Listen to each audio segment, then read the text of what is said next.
Friday edition of the Jordy Culotta Show off and moving here from the UDL as another rain-soaked day comes through South Louisiana. One of our own affected, Noah and his crew, are still the water high around their neighborhood. Finally got to them. Can't get out. I mean, unless you're living in a third-story apartment building like Wes, you're not safe. It's crazy, man. I mean, what is now a flood zone and the flood patterns in Baton Rouge and East Baton Rouge Parish? I mean, all of the construction that has come into the city, all of the explosion and the boom over the last, 10, 15 years, really since Katrina. But, I mean, it just, where does the water go? I mean, some of the areas that are now being flooded, I'm talking about like chest-deep water in parts of our city that were always deemed just high on the hill and safe. I was in a room yesterday, and shout out to Keith Arsenault and his crew. I was over at Drusilla Seafood speaking to a room full of LSU fans, old school fans, as it was a great room, fantastic. But one of their members, no way, it's May 5th, right? I picked the wrong one. It's May 21st. We don't have to go back down that rabbit hole. There's a Star Wars thing there somewhere. Bad, right? I mean, good Lord. I don't believe in time. But he worked at Department of Transportation or one of those departments downtown and within the government, and said how just dire Baton Rouge is as far as the construction, the flood areas. He said he lives nearly 17 feet above elevation or whatever, and said he's got flood insurance, would recommend everybody in town get flood insurance just because of the uncertainty. It's crazy, man. It's crazy. The areas that are getting hit and the amount of water that is not moving out of the city. Chalk one up for the politicians as the amount of money that supposedly has come down here through storm damage and storm repair and really from the 2016 flood. Where is it gone? And where is the money gone? Where does the water go? That's what I just don't understand it. It doesn't have anywhere to go right now. We need the sun. Well, isn't that his job? But I mean, the drainage around the city is just it's lost. I mean, whoever is in charge of getting this right with all of the construction that Baton Rouge has seen has just done a horrific job. That gets us going on this Friday. Yeah. Welcome in. Can you imagine having that job, dude? You're just like, you get in trouble once a year. Job. It probably feels like the LSU baseball head coaching job. Nice right transition there, cuz. As Paul Mainieri, is also drowning. My goodness, man. I mean, he just looks like he is checked out. Yeah, he just looks like he's not interested at really at times. I mean, LSU's life is on the line last night, and a couple of decisions will be criticized and talked about for a long time when debating the 2021 LSU baseball team. When you talk about what happened in College Station last night, we'll talk all about that coming up this morning on the Jordy Culotta Show. We're going to talk to Representative John Stefanski, who had an enormous day yesterday up at the Capitol as his gambling bill saw success on the Senate side yesterday with a 31-6 vote that allowed the sports wagering bill to pass on smartphones, casinos, kiosks, and in bars and restaurants that serve liquor. It will take effect on July 1st. The senators amended the legislation to allow temporary licenses while the casinos built out a section of sports wagering in order to get through the initial NFL football season. So very exciting news for Stefanski. Very exciting news for our state. We will talk about it with Captain America coming up here at 7:30 this morning. We will also, at 8 a.m., talk more gambling. This time we'll talk to Ben Mintz from Barstool Sports, who's paying a lot of attention to what's going on with this legislation down here in Louisiana with Barstool and their tie to L'Auberge and the possibility of a sports book. Not the possibility anymore. It seems now imminent that a sports book will reside over at L'Auberge Hotel and Casino. Probably in that restaurant right That's down what I was thinking. The escalator. I mean, I would make it the most accessible. Yeah, I mean, that's the first thing you see when you go down the escalator. Take a left and you're there. The doorstep of the casino, man. Yeah, come in here. Don't go to that other place, Absolutely. I mean, best sports book you've ever been to? Oh, Vegas, baby. Yeah, I know, but which one? Oh, Caesar's Palace. I don't know which one we got, but it was for a bachelor party. Long story here. It was for a bachelor party, and it was LSU when they were in the tournament. When they hit the buzzer beater, who were they playing? Maryland? Texas A&M. Texas A&M. Was it You Texas? talking about Daryl Mitchell? No. I'm talking about Tremont Waters off the glass. Oh, yeah, Tremont Waters, yes. Was it Maryland? Yeah. So we rented a sports book. We rented a couch at the sports book, and of course we all, absolutely hit the town the night before. So you have people trickling in. The game started at like 11, I think. It was like an early game, 9 or 11 or something like that. And we had people trickling in at like 3 a.m., 5 a.m. You heard doors like opening and closing that shouldn't have been opening and closing in the hotel room. We had some guy that didn't make it back at all. He stumbles into the couch. Hadn't seen him all night. Didn't see him for a second. He comes into the couch. It looks like Vegas absolutely just got the best of him. He comes and he goes, dude, I just got a taxi and he bought me McDonald's. That's how bad I look right now. And we're like, yep, could see that. So he makes it through the first half, falls asleep on the couch. But we've got everything going. And whenever those games at a sports book, you can bet the first 15, which is the most electric bet of all time because it's like a buzzer beater essentially. And then you have people that have no rooting interest in either team, but they just have the ticket. So you had like 15 LSU fans. That was us like dominating our little area.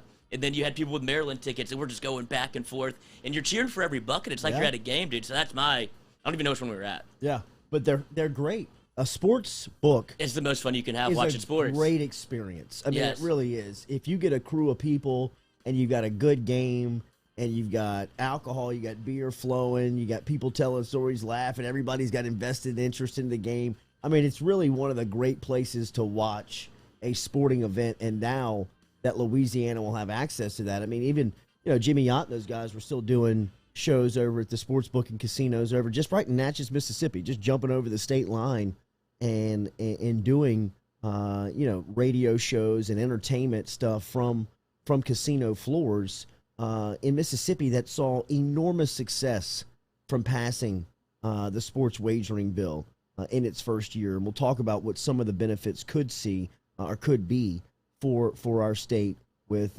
Representative Stefanski coming up here at 7:30 this morning. Looking forward to catching up. With Captain America. Let the Otter stay in Mississippi, and we can go grab that sports book from it. Yeah, take the high ground. Man, what I think is pretty evident here early on is that this space has enough money for everybody. Oh yeah. Like if you've got a good plan and you've got a platform, they're probably going to talk to you. In fact, we've had some early discussions with some of the big organizations that have been monitoring this. FanDuel, DraftKings. Well, you see the Lebitard money that comes in. It's like, so, obviously gambling, if you're on the other side of it, has to be one of the most lucrative businesses there can be because they're just throwing out contracts with a number on them that you wouldn't imagine. So that money's out there to be made because people are giving it to you. Yeah. Looking forward to seeing what the boom will be here in Louisiana with yesterday's news that the Senate bill or the Senate passed the gambling bill, which Representative John Stefanski was authoring over on the House side, and he'll stop by here in a couple of minutes and talk about that. Ben Mintz, 8 o'clock this morning. Gaylon White's going to stop by at 8:30 this morning, and Gaylon White was a guy that John Brady reached out to me and asked if he could have a couple of minutes on the show, and after doing a little bit of research and talking to him, he is the author of a book titled The Best Little Baseball Town in the World, and it is about the Crowley Millers and minor league baseball back in the 1950s. Obviously, this is not a topic that is going to really intrigue everyone, but I think it's a interesting time in our state and story that Gaylon White will stop by and talk about. Here is his book. He will tell you how you can get it coming up here at 8:30 this morning. Then we'll talk Hollywood with Nathan Velasquez.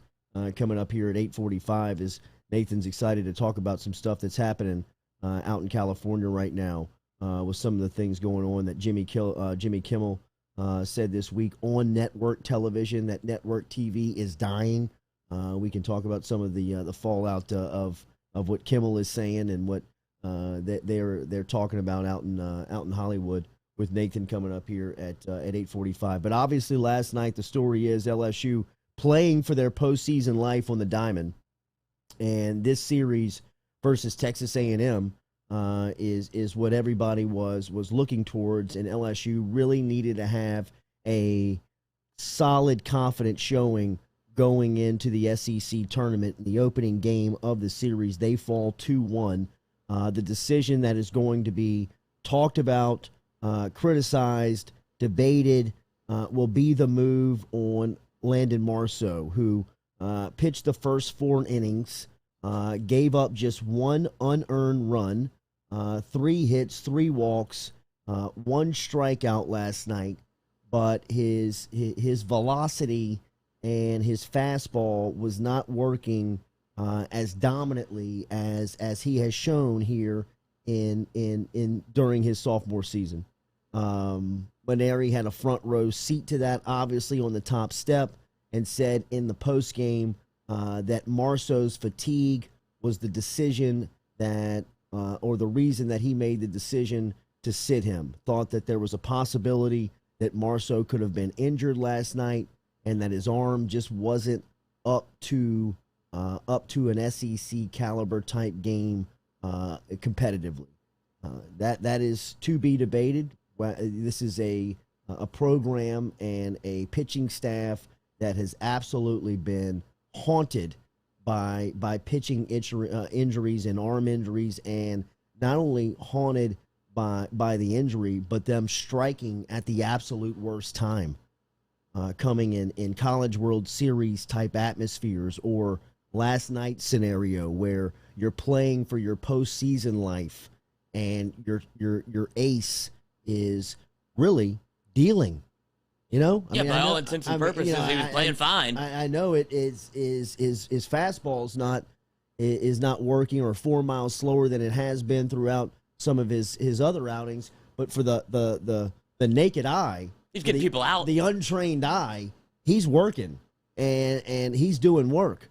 I think when you sit back and you look at it, I mean, there's 2 ways to look at it, in the sense of, if you're looking out for your player, it's tough to go against that. You think that there's a possibility that he could get injured. Well, I mean, how do you really debate that? How do you say, well, you still got to throw him? Well, I mean, look, man, this is a possibility of a big-time arm and a draft pick, and you don't want to sacrifice that if you think there is a possibility and you see something that just tells you that it doesn't look right.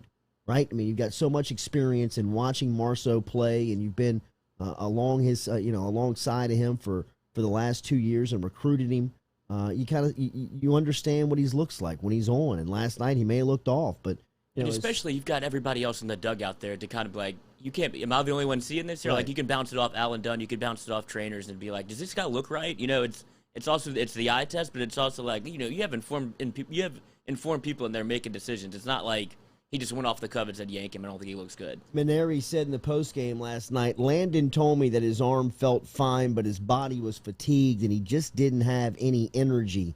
I was very concerned about him injuring his arm because he was laboring, so I felt the best thing to do was take him out of the game. His arm was fine. He just didn't feel like himself tonight. I mean, that's tough to hear in a setting where you need all of your guns, and you need all of them locked and loaded, and especially your biggest gun. And 4 innings in, he's just not feeling up to the night, or you make a coach's decision to pull him because he just doesn't feel right. So, look, that is something that potentially could haunt Mainieri for his, really, when you talk about his legacy and his overall coaching style. I think some of the ways that things are happening here over the last, couple of weeks of the season are things that are going to live on for, in infamy for Paul Mainieri, because I think everybody is speaking about it. I said I was in that room yesterday, and people are, really speaking out loud about what seems like the rumors are swirling on message boards and throughout LSU baseball, LSU baseball fans, is this the end for Paul Mainieri? Is this Paul Mainieri's last days, last weeks, last games as LSU baseball's head coach? And if nothing else, it feels like it. I don't know for certain whether or not it is or it is not, but it feels like it is. if you just judge by his body language, if you judge by just watching the game and the sense you get when they just show him on the television screen. I mean, it just seems like someone who is not disengaged or checked out, but just it's passed him by. I'm telling you, I think that Roy Williams has done this better than anyone. And have you listened, if you have listened to this show consistently, then you know what I'm about to say. But I think that Roy Williams, the example that he has given to some of the older class of coaches, no matter what sport you're in, this can cross over to really any sport. If you feel like the game is passing you by and the changes that are happening, whether it's name, image, and likeness, or 1-year transfer, or immediate eligibility of the transfers, that is just scaring you off, or you feel like you can't keep up. I thought Roy Williams did an incredible job of just admitting that very gracefully and passing the torch on to somebody that understood that, look, it's a younger man, woman's game right now, and somebody has better understanding of it, and it's just not me. I mean, 48 hours after North Carolina was bounced out of the tournament, Roy Williams called a press conference, sat down and said, guys, ladies, I'm not the guy for the job anymore. I don't understand it.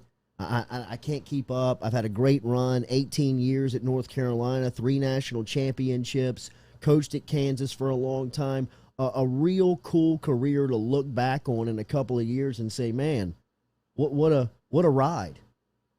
But at the end of it, it's okay to recognize that the train's going a little fast. Can you let me off right here? This is a good let-off point for me. This is a good jump-off point for me. I don't want to ride this ride anymore. It's been great. Right. It's been incredible. And the monster that is LSU baseball has to be very tiring and overwhelming at times and pressurized at times of a seat. That seat has to feel like Alabama football, Kentucky basketball, LSU baseball. Just all the eyeballs are on you. Everybody wants to know. Everybody wants access. Everybody wants to know what's going on. Why are you not competing? It just looks like that stuff has weighed on him. And from a personal standpoint, I don't know this for a fact, but I know Mainieri well enough to say that he's very he's an emotional guy. I mean, he very much wears his emotions on his sleeve. He's not hard to read, right? I mean, I would probably say the same about myself. I mean, I think that people would probably say I kind of just have to glance at you and know how you feel. Mainieri feels the same way. I mean, he kind of wears his heart on his sleeve. To me, since his old man passed away, his dad passed away, it has to be different for him. Just the game. I mean, he grew up in his dad's dugout. His dad passed away, essentially, in his dugout. They shared the game their entire life. And not having your best friend around your common interest of baseball probably takes its toll on you mentally. I don't know that for a fact. I've never asked him that. But I do know that the relationship he shared with Coach Demi was very close and tight. And it seems like that is something that could go into just kind of taking the steam out of the train, right? Just kind of saying, you know what? It's been a hell of a ride, man. It's been a hell of a run. And I've heard all of the rumors, and I've heard all of the same things that everybody in this town has heard, or anybody in or around LSU baseball that has a convicted, bought-in interest, is that this feels like and could be his last year. Whether or not he retires or whether or not there's a decision in-house, I don't know. And I don't know enough to come on this platform and say that this is going to happen. But there seems to be a ton of smoke around the storyline of this could be it. This could be it. And if it is, one thing that we could all probably look back on if this is the last season is that the last couple of weeks, it really felt like it was it. It really felt like it was the end. And last night is a great example of that. With your postseason life on the line, a former coworker of mine, I saw Matt Moscona tweeted out that he had Todd Walker on, and Todd Walker kind of laid this scenario out. Said that he could possibly see Mainieri benching Marceau or pulling Marceau early to look forward to Tuesday's opener in Hoover. If that's the case, that's inexplicable. Really. I mean, I can't fathom that explanation, and I can't fathom that excuse. You don't have the luxury of looking ahead. You have to play every pitch. And I understand if last night Marceau wasn't at his best, but essentially I think if the trainer's giving the green light and he gives you the thumbs up, you got to go out there and win the game. I mean, that is going to be a decision. I think that, we have the luxury of sitting back and looking in hindsight and saying what should have been. But in the moment, there was a lot of discussion and a lot of people reacting in the sense of what the hell is going on? I mean, LSU, you're just not in a position to do this right now. Yeah, and they put up a graphic last night when I was watching the game, and there's some contingencies in place for LSU to be able to make the tournament. They said if LSU wins 2 out of 3 against A&M, then they're in. And then there's another scenario if Auburn loses 2 out of 3, I think, or something like that, then we get in. So there's other factors that determine how LSU can get in. It's not simply, the simplest way obviously is win and get in. But there's other plays that factor into us getting in. So, he's playing the odds a little bit in terms of there's no way all of this goes wrong, but it's baseball, dude. Yes, I agree. And then, some of the stuff that was going on with, Giovanni and. Oh, that's just brutal. It's just piling on. Just brutal. A team that, baseball, it's hard. It's hard. It's hard to have that many injuries in a game. Yeah. In baseball. It really is. I don't want to discount the sport. I understand that it's not a contact sport right, in any means. Bat to ball. Sheesh, you lose that many guys? It can happen, but and I guess there's some merit to what Mainieri's thinking just to kind of see where his head's at, because I think like you do. Even if I wasn't somebody that watched LSU baseball, if you told me, if I sat down on the couch and I was from Mississippi, and you're like, that's our baseball coach, this is last year, I'd be like, it looks like it. Yeah. But I think his idea, or at least his strategy, is I don't even know if we're going to make a regionals. We might have to go into Hoover and win the thing. So if that's his thinking, you got to have your Haas out there for game 1. Yeah. There was probably that thought behind it, man. In watching, and then the Frizzell home run in the 8th inning. Jeez, 19th home run of the season for that guy. A tough loss. It's hard. You got to bounce back this afternoon, 6:30, and LSU still has an opportunity. You only give up 2 runs, you should expect to win those games. That's what I was always taught. Is if you can't score more than 2, you deserve to lose. Yeah, that's right. Go Chevrolet, remember, brings you the Jordy Culotta Show every day, GEAUX, Chevrolet.com.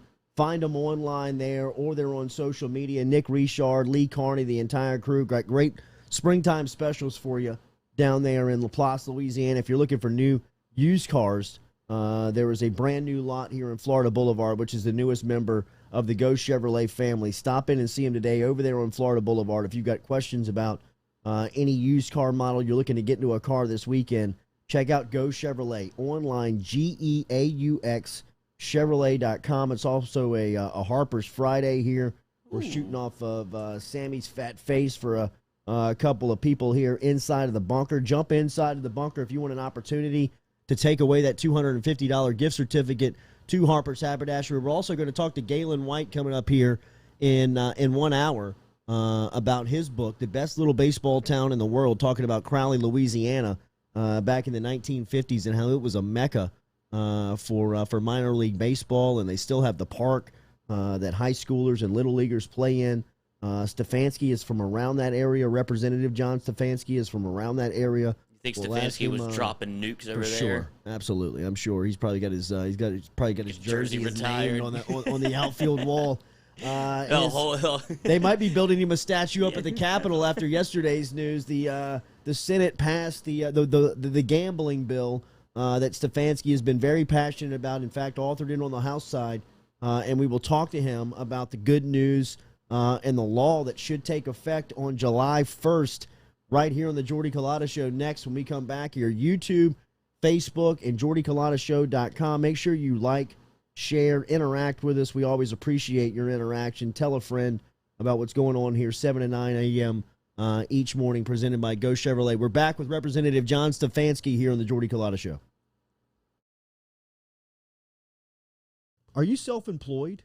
Then you need to learn about Angel Oak's Home Loans Bank Statement program that they're offering, which makes you eligible as a self-employed borrower to purchase or refinance a home without requiring a tax return. If you want to learn more, get in touch with me. Email me, Jordy@JordyCulottashow.com, to learn about the bank statement loan program offered by Angel Oak. Jordy@JordyCulottashow.com to learn more.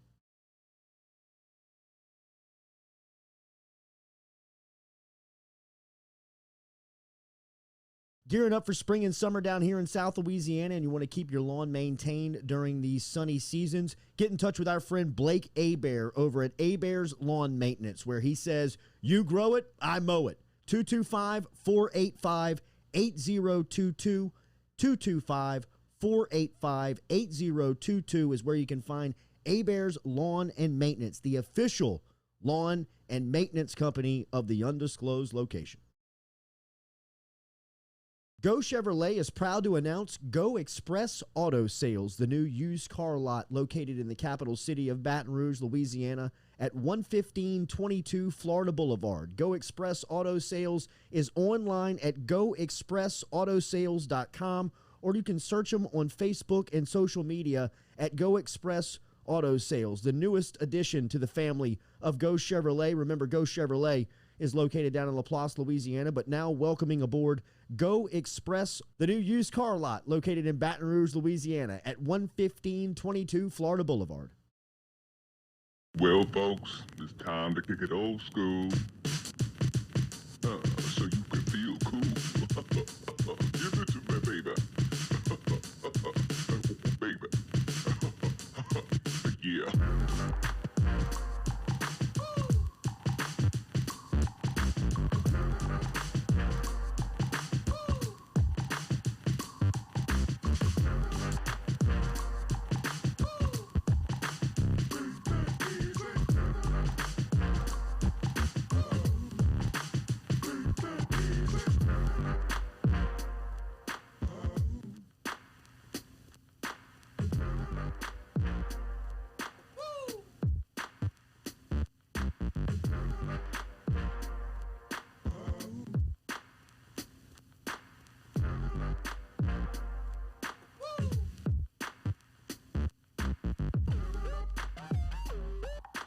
Welcome back here to the Jordy Culotta Show, presented by Go Chevrolet. It's a good night for our politician, Representative John Stefanski. We'll give him extra 15 minutes here this morning. Maybe clear the eyes. Sounds good like night. maybe that was him at the Vegas when I was there. Right. Just walking up. A good night for Captain America. We'll talk to him here coming up in about 15 minutes. What do you think his poison is? Jordy Culotta Show. He's very well put together. I couldn't see him like slugging beers. Gin? Yeah, maybe gin. Ooh, a little gin and tea. Yeah. G's and Something T's. like that. I don't know. It's a pure guess. We can go off the top. We can ask him. We could ask him. We will also talk to Ben Mintz. Urban. Coming up here in a couple of minutes. 8 o'clock, we'll talk to Mincy. Coming up here on the Jordy Culotta Show. Ole Miss's pitcher, Nikhazy. We'll talk to him about... Booger Eater. Yes.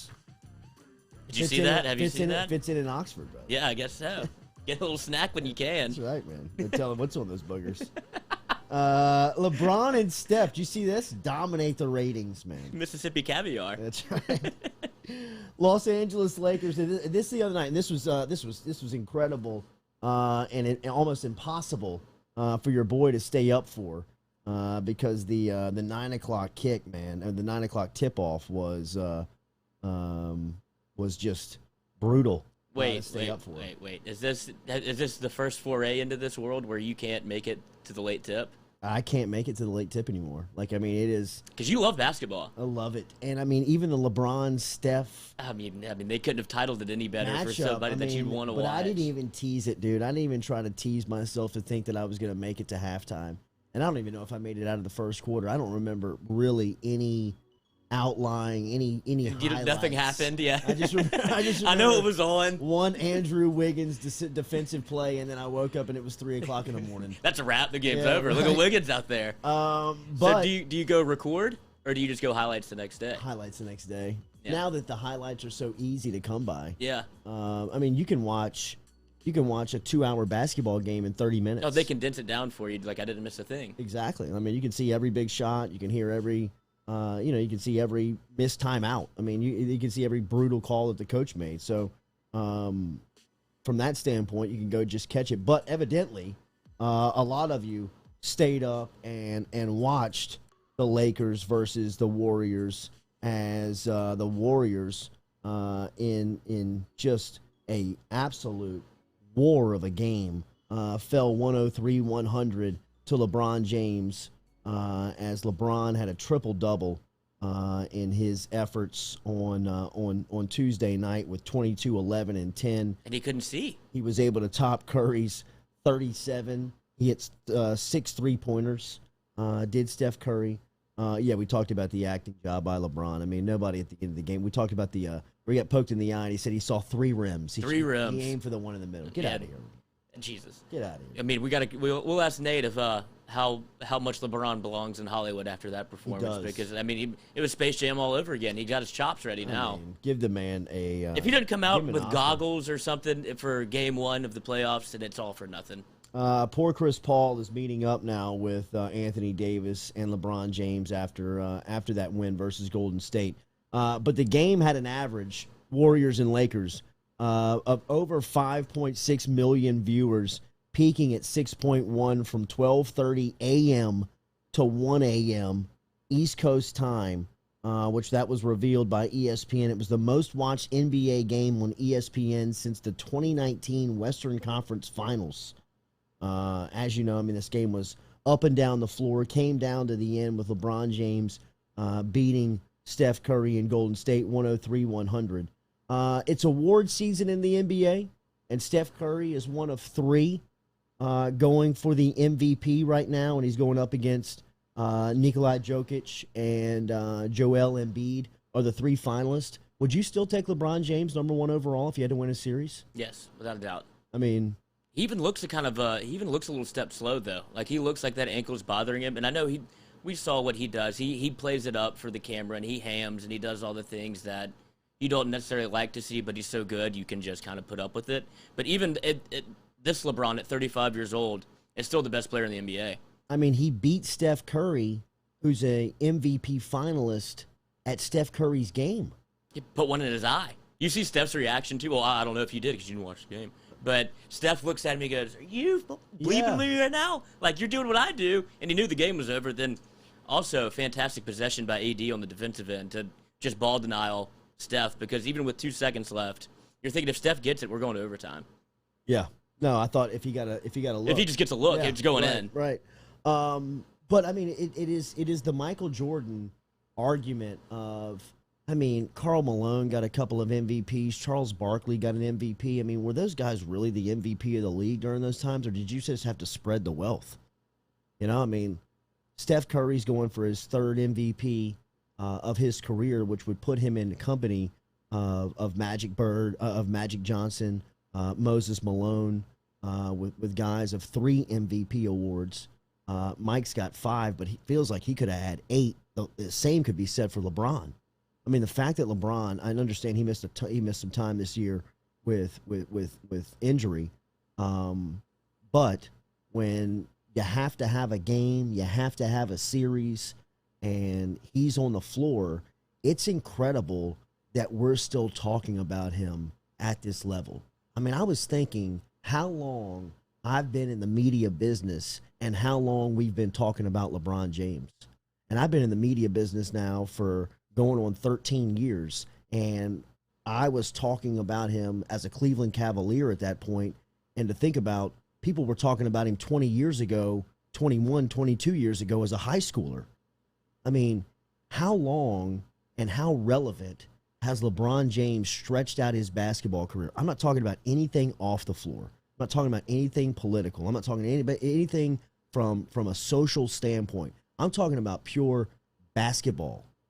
I mean, the fact that this guy has played at this level for so long with that type of body is a science miracle, or it's a modern marvel. It's a modern day science, just expose almost. Just like, look at this athlete, and if well trained and, fed correctly and trained correctly and pay attention. I mean, he spends over $1 million a year on his body, which, I mean, obviously gives him incredible return on investment. Yeah. But, I mean, the sports science behind LeBron is fascinating. I mean, it's incredible the amount of impact that he has had on one sport for so long that takes such a physical toll on you. I mean, look at the breakdown that basketball has caused to some of the best athletes that we have ever produced or ever seen. I mean, it just is taxing to do it every single night.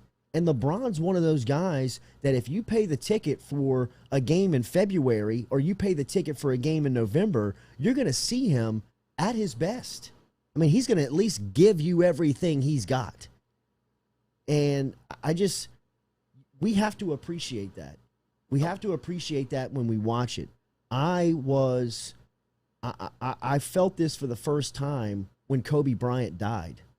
Just the appreciation of watching him at a level for 20 years, right? I mean, LeBron and Kobe, while, I mean, their tenure is comparable, they're different type of players. Kobe was a little bit more graceful than LeBron's brute strength. And he can still play that game. Like, he is a little, he's probably a half a click slow right now with the ankle injury, but he'll still jump over you. Oh, yeah. I mean, you saw in his first game back, he yammed an alley-oop.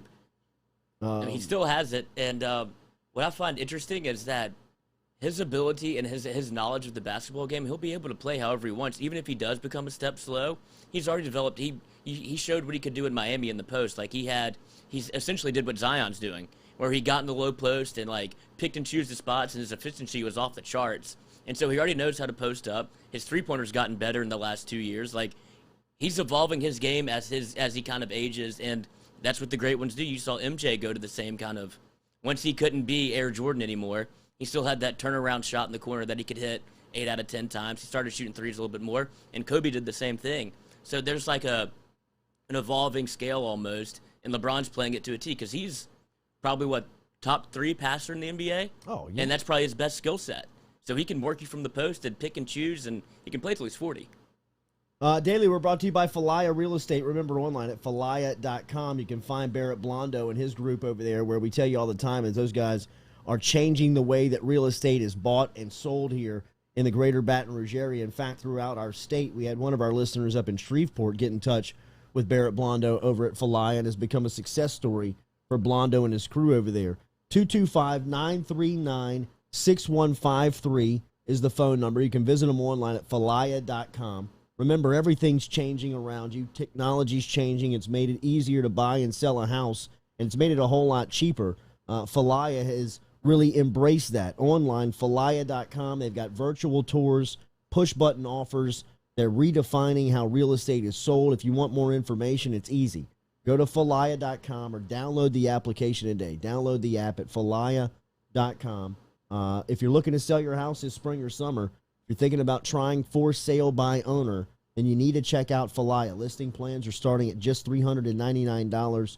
All of the information is online at falaya.com.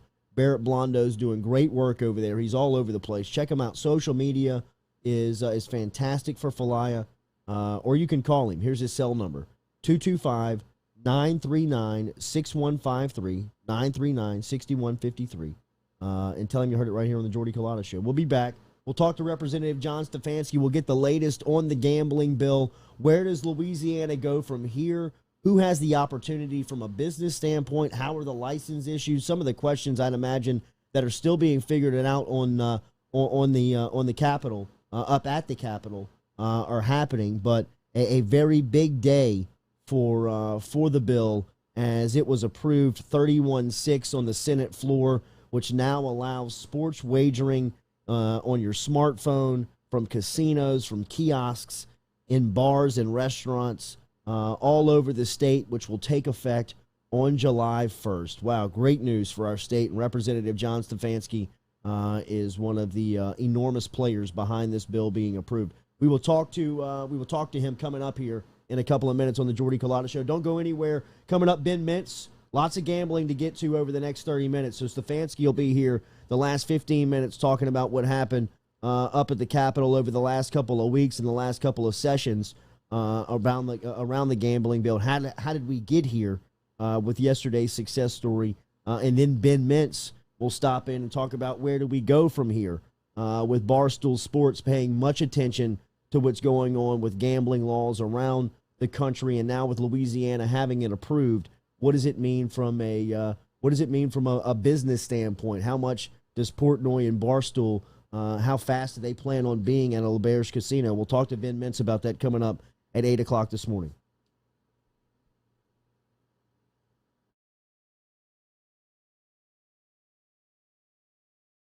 Gearing up for spring and summer down here in South Louisiana, and you want to keep your lawn maintained during these sunny seasons, get in touch with our friend Blake Hebert over at Hebert's Lawn Maintenance, where he says, you grow it, I mow it. 225-485-8022, 225-485-8022 is where you can find Hebert's Lawn and Maintenance, the official lawn and maintenance company of the undisclosed location. Are you self-employed? Then you need to learn about Angel Oak's Home Loans Bank Statement program that they're offering, which makes you eligible as a self-employed borrower to purchase or refinance a home without requiring a tax return. If you want to learn more, get in touch with me. Email me, Jordy@JordyCulottashow.com, to learn about the bank statement loan program offered by Angel Oak. Jordy@JordyCulottashow.com to learn more. Go Chevrolet is proud to announce Go Express Auto Sales, the new used car lot located in the capital city of Baton Rouge, Louisiana, at 11522 Florida Boulevard. Go Express Auto Sales is online at goexpressautosales.com, or you can search them on Facebook and social media at Go Express Auto Sales, the newest addition to the family of Go Chevrolet. Remember, Go Chevrolet is located down in LaPlace, Louisiana, but now welcoming aboard Go Express, the new used car lot located in Baton Rouge, Louisiana at 11522 Florida Boulevard.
Welcome back here to the Jordy Culotta Show here on this Friday morning. Hopefully the rain clearing up and getting into a sunny weekend, as the citizens of Louisiana have been affected here in South Louisiana by more rain, more flooding, and so hopefully sunshine ahead. One thing is brighter days ahead is for the sports lovers here in the state of Louisiana, as the gambling bill, which has been much debated, much talked about over the last couple of sessions, was approved yesterday on the Senate floor. So it was an enormous day for a great friend of our show, Representative John Stefanski, who what a is win. A huge win, who is obviously out of the Crowley area, District 42 over there, sitting in some very powerful seats up at the Capitol, but an enormous day for the representative. And he is here with us this morning to talk a little bit about the success of yesterday's bill. Good morning, man. Congratulations. Hey, good morning. Yeah, we got it, you know. Let's go, son. Pretty cool. Let's go. Hell yeah, man. Celebration must have been great last night because this is something that our state has talked about, Representative. You tell me specifically, but it feels like now, like 3 to 5 years, this has been on the table and being discussed. But as far as from a lawmaker standpoint, this has been a long road, I know, for you and a lot of people up there.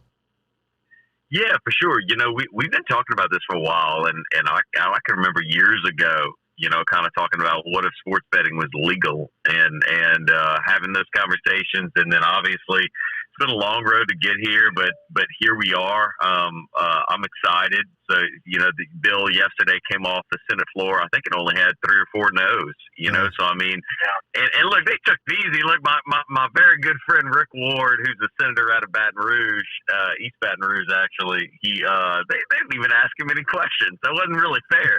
They put me through the ringer. They put me through the ringer on the House side. I had to answer all kind of questions and defend myself left and right. I felt like a boxer. But Rick got up there and just said his piece, and they adopted it. So no, but look, it's cool. Look, the amount of work probably to the citizen, you look at that and you go, yeah, well, y'all passed it, you should have passed it, you know, and I hear that a lot. But man, there's a lot of work that goes into this stuff, and I put a lot of hours into that bill, and the Senate president's put a lot of hours into his bill.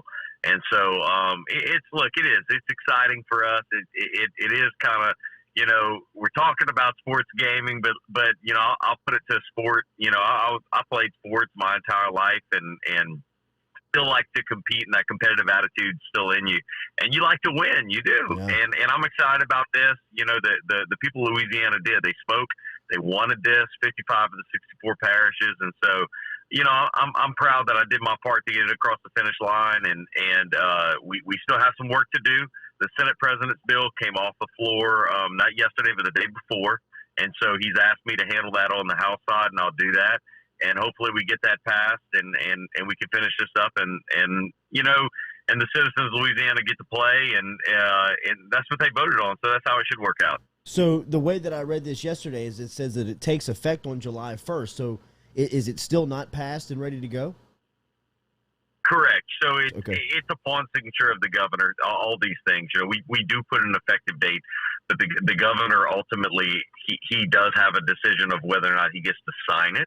He gets to just wait, which we have this unique thing under our Constitution where the governor actually doesn't have to sign it. He can just wait. And if he waits a certain amount of time, it becomes law, or he can veto it. But Governor Edwards has given me no indication that he wouldn't sign this bill. So I think we're good on that. But the effective date's kind of, you know, it's a byproduct of when the governor takes action on it as well. There were a lot of key points to this for you. It wasn't just about clearing sports gambling within the state. It was about some of the mobile capabilities. There was a tax to it. There was some kiosk discussion, some licensing. How were those conversations? And it seems like all of that should be greenlit as well. Yeah, no, absolutely. Look, if you had asked me, if you and I had talked probably a year ago at this time, I would have told you the mobile was it was a tough stretch. It really was. And we had to do a lot of educating to get people comfortable with the mobile. But ultimately, it just makes sense. You know, I mean, if we're going to have sports betting, let's make it easy and accessible to the citizens of Louisiana who voted to make this legal, and so that was a big part. And then the kiosk. Look, the kiosk was a tough stretch as well. Yeah. I had a lot of long conversations with members about how these kiosks are going to work, how it makes sense. But look, I was in Baton Rouge, kind of hopping around the town last night, and we're talking about these kiosks and some bars and some restaurants, and people are excited. They're excited, and it's pretty cool. And it's specifically some of the language that we drew in there that says what the bar and restaurant owner has to make is pretty cool, and it mandates what they have to make so that it assures that because at the end of the day, we're talking about some pretty big companies and a lot of money going left and right. And we want to make sure that our locals get a chance to participate, and that if they participate, there's some money at the end of the day on it. That was the goal, and that was the reason we fought so hard to make sure there was some retail capability. So I'm excited for them, and we're not at the finish line yet with everything. But again, it's a lot of work on these bills, and so it's. I got a bunch of congratulatory texts yesterday, and I'm excited. I am. It's pretty cool. Yeah, big day for our state. Yeah, I just want to follow up with the kiosk question. They're in bars and in restaurants around Baton Rouge. Are we going to get any in Tiger Stadium, maybe? Yeah, so that capability's there. I think it is. So what we talked about is on the way the license is written is on-site consumption.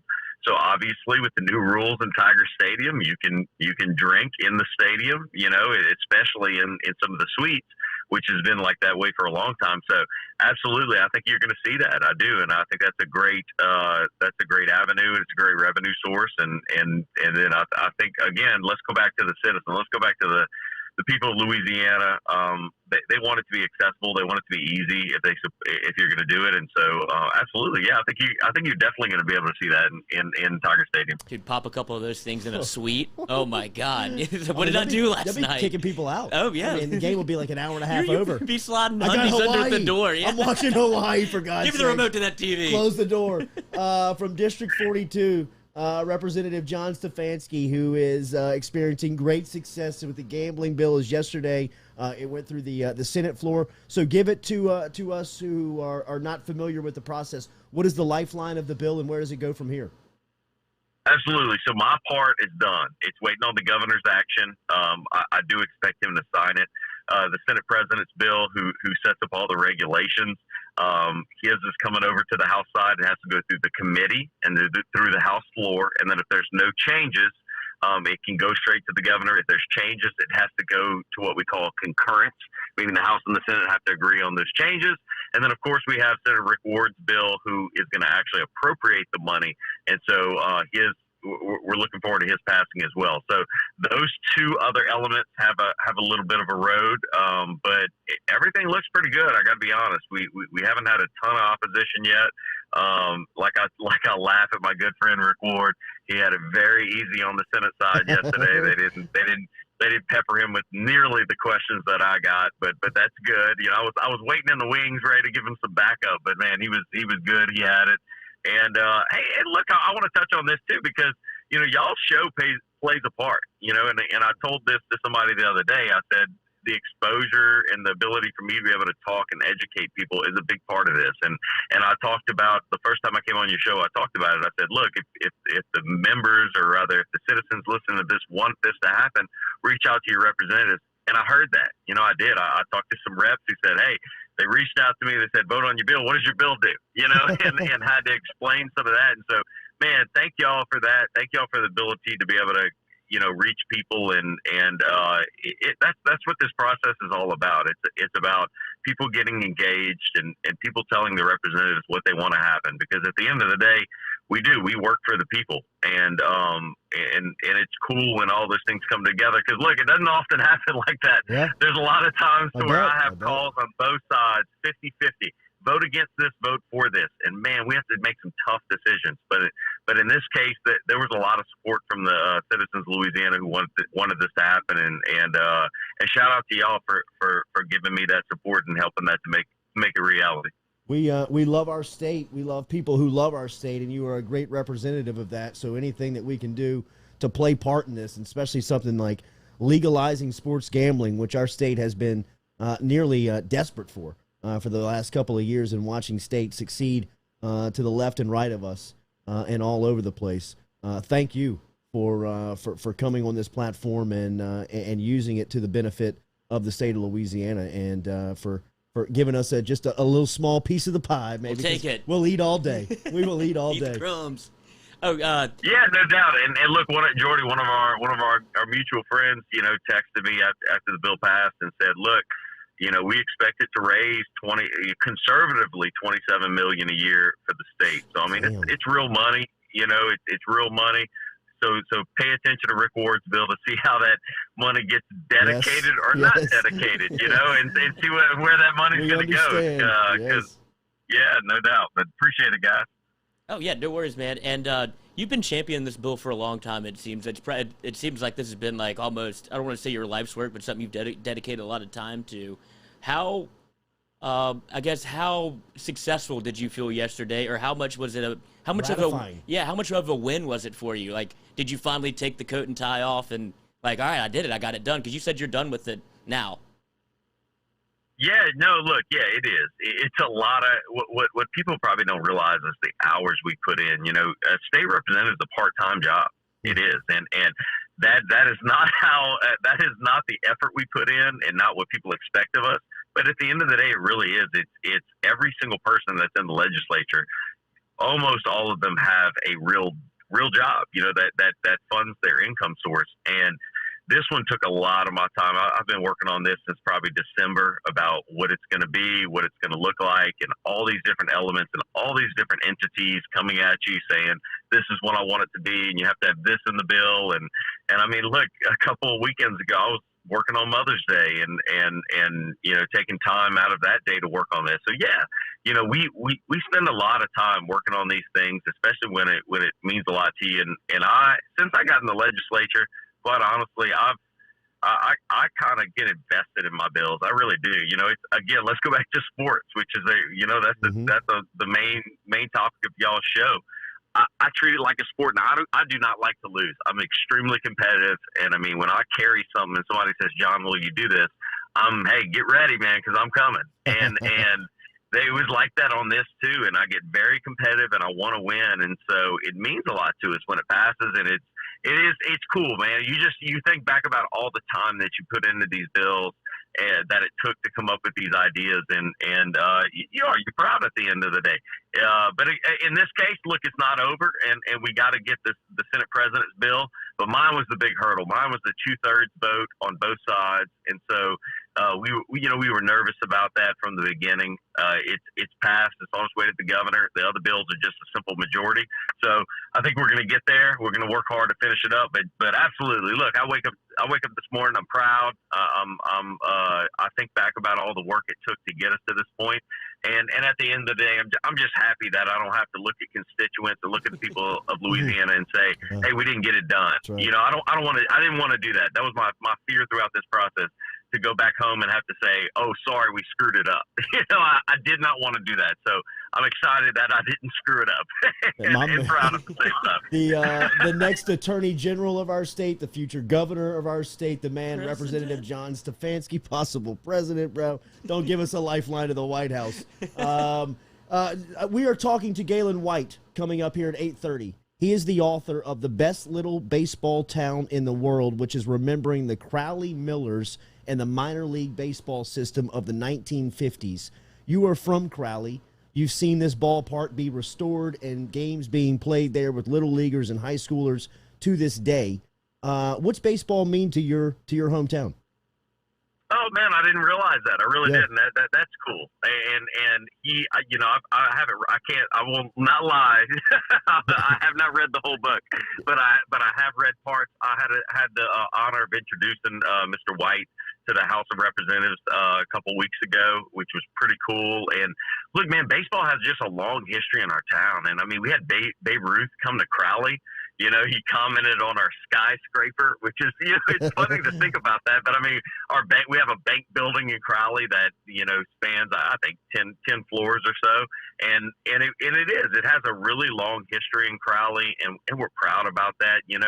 baseball used to be the only sport basically. It used to dominate the United States, and the same thing was true for Crowley. And so, pretty cool, you know, write a book and write a book about Crowley and gotten some pretty good publicity. And hey, look, I'm honored, man. You know, it's my hometown. The same way you would be, Jordy, and any of y'all. You're proud of your hometown, and baseball has a long history in Crowley, and absolutely, man, that's cool. Yeah. And I tell people that all the time. I said, Babe Ruth played in Crowley. Wow. And they're like, no way. I said, yeah, it is. And so no, pretty cool that he's memorialized that. Pretty cool that he's memorialized that in a book, and yeah. So look, I'm honored that he would write a book about my hometown, and proud at the same time. Last one, I'll get you out of here. I know you're busy. Thank you for your time this morning. So now that gambling is in the rearview mirror for you, what takes up the time now? What's the next fight up there? Yeah, so look, my bills. I've been pretty lucky this year. You know, we're limited to 5 bills, and I had some tax bills. I also had a tax bill pass yesterday, which I'm pretty excited about. Yesterday it was a real bad tax policy that Louisiana was the only state in the entire nation that did taxes this way. So my bill passed yesterday that changed that. So I'm pumped about that. But it goes back to tax reform and one of the issues that I'm passionate about. I used to be the vice chair of the tax committee. And, man, I say it all the time. If we could fix our taxes to where we're more competitive in this state, to where both businesses and citizens look at our state and say, man, they really do have a fair, simple tax code. Okay, so I know what I earn is going to be taxed in a fair, simple way. And then we look at our education and we fix our education and we say, I know that my kids are going to be educated in a fair way that is going to be the cutting edge and most beneficial in the country. If you fix those two issues, there's no reason Louisiana can't be one of the best states in the nation. And I mean, that might sound cheesy to some people, but that's the way it is. You know, fix your tax code, fix your education, create jobs in this state, and you're going to be in a great position. And so, I mean, these things are important. And look, it's boring. It is. Sure. I'm not even going to lie. It's boring. I sat in that committee for 3 years. It is some sleepy days when we're talking about tax codes. But man, when you're talking about businesses and people looking to move to Louisiana, it is incredibly important. So that's where my motivation is right now. I'm all in on trying to make sure we get some of these tax reform passed, and we're on a good first step on that. We passed them off the House floor, we passed them off the Senate floor. So all of my attention and motivation is moving to that now. I'm excited for sports betting, and then now it's on to the next thing. So that's where I'm at. The chairman of House and Governmental Affairs, which will oversee redistricting, which is a once-in-a-decade thing in the state of Louisiana, which is coming up as well. So a very busy representative as he heads back to Crowley here on this Friday morning. Thank you, as always, for your time. We'll be checking again soon. Absolutely. Thanks, guys. I appreciate it. Again, Yes, appreciate all the exposure and the ability to be able to talk about this stuff because it is important. So thank y'all. Anytime, man. Thank you. We'll talk again soon to Representative John Stefanski, as he had a very successful day up on the Capitol Hill yesterday. And as we said, maybe the most powerful seat up there as far as the chairman goes of the House and Governmental Affairs Committee, which oversees redistricting, which will take his time and focus up now. I think that he'll be, without question, the next Attorney General of our state. I think future he'll be the governor of our state, and I think potentially, to the people that you talk in and around politics that really understand it a lot more than I do, if there has ever been a candidate from the state of Louisiana who checks the majority of the boxes that they are looking for to represent the President of the United States coming out of a party, Stefanski checks as many as Louisiana has produced in a long time. So we are very lucky to be aligned with him right now as a decision maker in our state who is looking out, for our best interests. So thank him, as always, for our time and understanding the use of our platform. We've got no problem handing over our platform Call anytime for his issues. And man, can he oversee the drainage issues in Baton Rouge, for God's sakes. I mean, the guy gets stuff done. A lot of people woke up with lakes in their backyard that hadn't seen that in decades. All right, good stuff as always. Thank you to the representative for checking in. RMB Builders brings you the Jordy Culotta Show. Remember, they bring you our podcast as well. They're easy to find online at rmb-builders.com, 921-7062. That's a 225 area code to get in touch with Rhett Bourgeois and his crew over at RMB Builders. They can help you out today. Restore, remodel. If you need commercial work at the office, they're commercially licensed to help you out. Get in touch with them, rmb-builders.com, rmb-builders.com. Let's jump from Stefanski and go to Ben Mintz, as Mintz, I can assure you, has been paying extra close attention to what's going on with the legislation with the gambling bills in Louisiana. So that was a huge, enormous win. Good morning. Yo, buddy. Sorry, a little late. Wow. First ring, ready to rock. And we were talking to Stefanski, and we went a little long with him. He was the author of the bill on the House side. Yesterday, the Senate passed the gambling bill, and it looks like this thing's going to be green-lit for July 1st. Kiosks, mobile betting, a huge win for not only our state, but I know for somebody like you who has interest to this working outside of the state of Louisiana. Oh, huge. No, it's a great day. And the biggest thing is we all knew the sports betting was going to pass, but Louisiana understanding that it's not just about making it legal in sports books, it's about the mobile app. Because we're in the society now, we're like, look, we all want to, even if you bet $10 on a game, it isn't even about the number.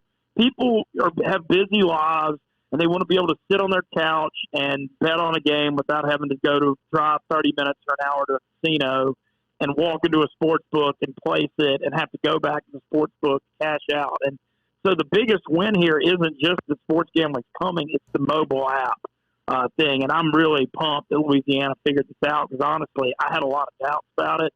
And it's a great day for a lot of people. And good for Louisiana, too. We need the revenue. I mean, let's be real. Right now, coming out of COVID, every revenue stream we should go after, as long as it's not too bad.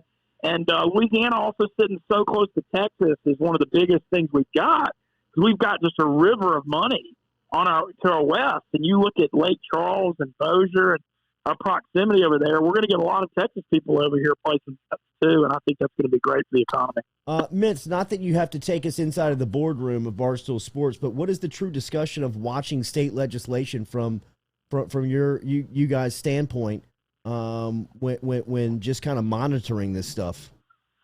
Well, there's so many of them going through it, it's almost hard to even follow. I've kept my eye on Louisiana and Mississippi for obvious reasons, but man, it's they think we're going to have 10 states live by the end of the year on the app, and Louisiana's going to be one of them.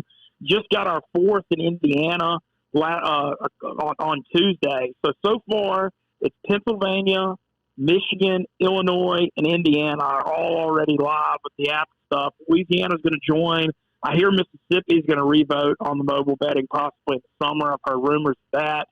But I've also heard New Jersey, Virginia, Colorado could all be coming. So it's just exciting to just see this growing. I mean, forever Vegas was the only place you could sports gamble, or Nevada was, and now we're seeing this go nationwide, and I'm just happy. It's just great for everybody. And obviously, when you look at 10 gaming, for my personal stuff, I mean, owning LeBears, Lake Charles, LeBears, Baton Rouge, Margaritaville, Bossier, and Boomtown, and NOLA, I mean, obviously I have a lot of business interest down in Louisiana, so I mean, I'm smiling ear to ear just talking about this right now. Without question. And I can't imagine, I really can't imagine the wick that will be lit with college baseball when it is available at the window, with now the access to gambling that Louisiana sports viewers have, and the crusade that you were on to bring attention to the sport, which I think you are doing an incredible job to. All you have to do is swipe your timeline and refresh it, and there is always a new take, a new video, something new on college baseball, which I think that is the way to grow the game. You just have to shove it in people's face. That's the Barstool way. Yeah. They sat us down. One of the first things I remember working at Barstool was a lot of times, Jordy, you're on social media, you get this. Sometimes you feel like you're going too hard, and you're like, I should probably lay off and posting too much. Barstool's quote was, when you think you're posting too much, you're not posting enough. was what we were told. Was what we were told. And they were like, our research indicates that, you think you're going to run people off when you post too much, but it's exactly the opposite. And so it's everything in your face all the time. And, maybe I'll lose 5 or 10 followers sometimes when I play out college baseball, but the other 39,000 seem like they're doing all right. Yeah. So, basically, I hope so on the college baseball gambling, though. The one thing that is interesting on that is I know some offshore sites have lines, but they're curious about people being able to accurately make the lines, right? I think so. That's still something we're kind of working on that front. But man, think about Louisiana, Mississippi, and people are going to go bet. When you look at LSU baseball and Arkansas and Ole Miss State, we don't have major league teams in our state, and so the college teams are who everybody really, really pulls for. And so I hope you're right. I think we're supposed to have lines on Omaha this year, which will be good. But, obviously I think for long term, if I'm going to be, continuing to promote college baseball, we need these lines for sure. Are you looking at any of these futures for NFL and college footballs yet? I hadn't looked a ton at them yet. I hadn't looked at them. I will be a lot the next month or two, but I've just been busy as heck. And I'm excited about the Jameis Saints thing, though. Like I keep saying that, I really, really am. Can you give me a 30,000 square foot view of what you think of LSU? I think it's going to be fun. I've been following through you. Does it look like is Max Johnson the leader in the clubhouse for the quarterback spot still? I would think so. I think at this point, what they're debating on how fragile they need to be in announcing that because they don't want to lose Miles Brennan. Yeah, they don't want to lose Brennan in the process. Yeah, well, I think LSU is going to be good, and I think the SEC West is pretty open this year. Obviously, Bama's going to be the favorite and stuff, and they'll continue to be really good. Bryce Young, I've heard was one of the. I've heard from people. Josh Booty told me that his high school offense out in that Trinity League in California was the best one he's ever seen in his life. And I was like, wow, that's a pretty big compliment. Yeah, right. Especially coming from the Evangel days that he was playing in. Yeah, exactly. So I heard that. I was a little concerned. But still, I know Bama's unreal, but how much can a team lose? They literally, there's got to be some step back. You look at Auburn, Brian Harsin, coaching change. I did like the Derek Mason defensive coordinator hire. No one thinks Bo Nix is good. A&M had a great season last year, but they lost a lot off that defense. I'm curious, the really watching Haynes King, this A&M quarterback. He was a 5-star out of Longview, Texas, that Jimbo loved. I saw him play in high school up in Shreveport because he played in that, whatever it was called, the big Indy Bowl thing they do. Yeah. Remember the Battle on the Border? That's what it's called. But I saw him, and he's really, really good. And I'm curious to see how he develops. That's going to be big for A&M. But then you look around the West, it's good for Ole Miss, too. I think it's kind of one of those years where everybody could beat each other. And I think LSU could really step up. I think there's a good chance they could be a top 2 team in the West next year. What college baseball series you paying attention to this weekend? Few. Well, LSU, man, it's LSU last night. That bastard Will Frizzell, man, that guy that beat LSU last night. And the Ole Miss went to A&M 2 weeks ago, and in one series, Frizzell hit a walk-off Friday night, and Ole Miss was up 5-2 in the 7th on Sunday, and he hit a grand slam. He hit 5 home runs and 10 RBIs in a 3-game series against Ole Miss 2 weeks ago. And so when I saw LSU play him, it's like, man, I don't care if you have to walk this guy and put him on first with nobody else. You can't let that guy beat you. He's all they got. They don't have anything else. They're terrible. They can't pitch. They can't hit. They can't do anything but him. He's the one-man gang. And so when I saw he beat LSU last night, I was so mad because I just deja vu. Yeah. All over again. A lot of debate on Mainieri pitching to him in that situation. Oh, yeah. Ole Miss did it too. Well, dude, they don't have anybody else, literally. I get it if they have somebody behind them. You can't, that's the old Bill Belichick thing, man. You got to make teams beat you with their second, third options. You just have to. But I'm curious to see how LSU is going to bounce back because, really need to win these next 2 to get in the tournament. I know they had some guys get banged up last night. Ole Miss got a huge win at Georgia last night. I think Ole Miss is a regional host lock now, which is obviously great.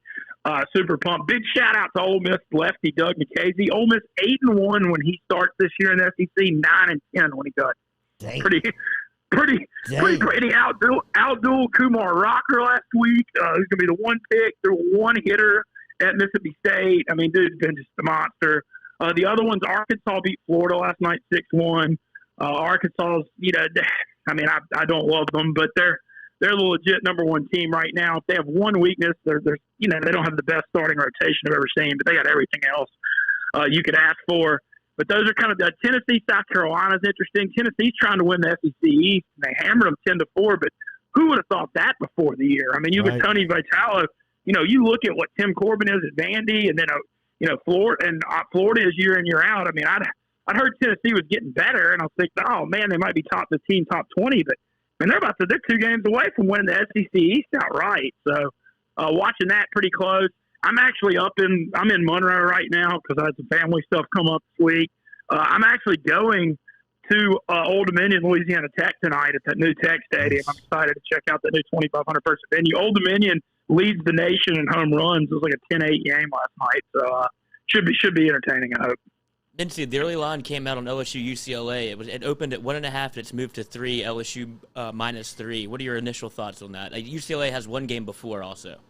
UCLA was really young the last couple of years, so they're getting better. I mean, they were like so young. It was a huge rebuild for Kelly at the beginning. I mean, I still would lean LSU just on principle. What I'm curious about, and nobody knows, is the LSU Durante Jones, the defensive coordinator thing. I mean, I know how Jordy felt about Bo Pelini. There ain't nowhere to go but up. And I do like the fact, I love his background. I mean, I'm Mike Zimmer, one of the best defensive minds in the world. Being his secondary coach, you got to feel pretty good about that. The right, I know Dave Aranda vouched for him, so the right people are vouching for him. But the defense, got to see not just a little improvement, but a ton. But man, Butte, I'm going to have nightmares about Butte in that rain with that 300 yard. I mean, that was that performance against Ole Miss one of the damnest things I've seen in my life. You couldn't backyard. I ain't never seen a game rain that hard, man. I'm talking that was like buckets and buckets. Like the raindrops were so big it like hurt when they hit you.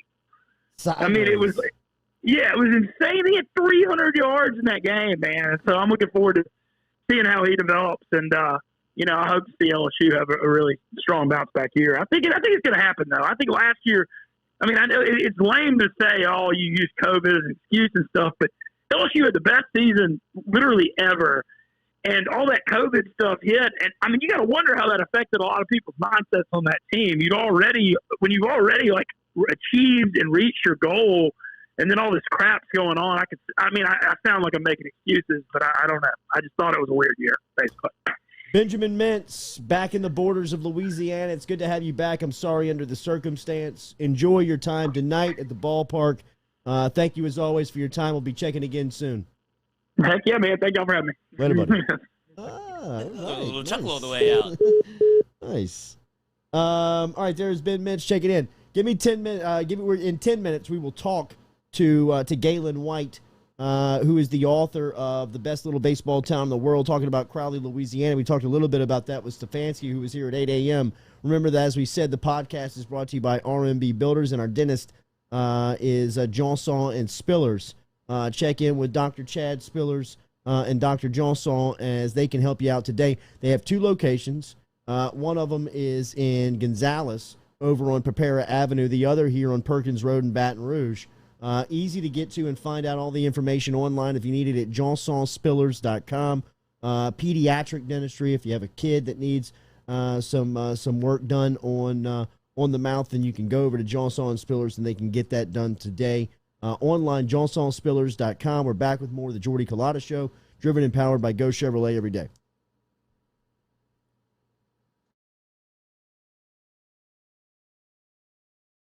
Are you self-employed?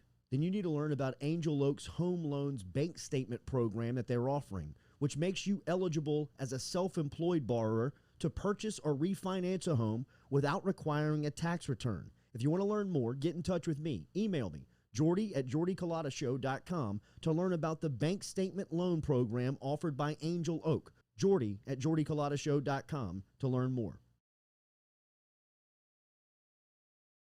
Go Chevrolet is proud to announce Go Express Auto Sales, the new used car lot located in the capital city of Baton Rouge, Louisiana, at 11522 Florida Boulevard. Go Express Auto Sales is online at goexpressautosales.com, or you can search them on Facebook and social media at Go Express Auto Sales, the newest addition to the family of Go Chevrolet. Remember, Go Chevrolet is located down in Laplace, Louisiana, but now welcoming aboard Go Express, the new used car lot located in Baton Rouge, Louisiana at 11522 Florida Boulevard. Gearing up for spring and summer down here in South Louisiana, and you want to keep your lawn maintained during these sunny seasons, get in touch with our friend Blake Abear over at Abear's Lawn Maintenance, where he says, you grow it, I mow it. 225-485-8022, 225-485-8022 is where you can find Abear's Lawn and Maintenance, the official lawn and maintenance company of the undisclosed location.